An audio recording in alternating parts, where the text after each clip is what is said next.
Keďže sa v našich videách venujeme primárne podnikaniu, investovaniu a hypotékám, tak dnes to bude výnimočne o poistení. Takže to pozeraj do konca. V pondelok 9. októbra zasiahlo východné Slovensko zemetrasenie s magnitúdou 4,9. Stupne magnitúdy sa určujú na základe Richterovej stupnice a podľa tabuliek sa jednalo o slabé zemetrasenie. Ako vyhodnocujú poisťovne takéto poistné riziko? Poisťovne posudzujú toto riziko podľa európskej makroseizmickej stupnice EMS 98, ktorá má 12 stupňov od neciteľného po úplne devastujúce zemetrasenie.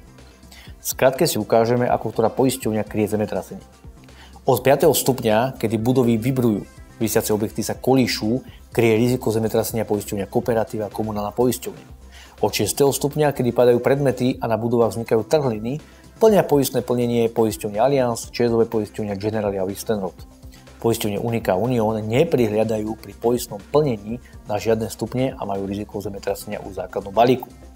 Treba však spomenúť, že k dnešnému dňu nie je poistených približne 40% nehnuteľností, čo je alarmujúce číslo, keďže práve nehnuteľnosť tvorí výraznú časť nášho majetku a je vhodné ju mať dostatočne poistenú aj voči takýmto nepredvídateľným situáciám. Ak sa vám toto video páčilo, dajte like, sledovanie alebo odber.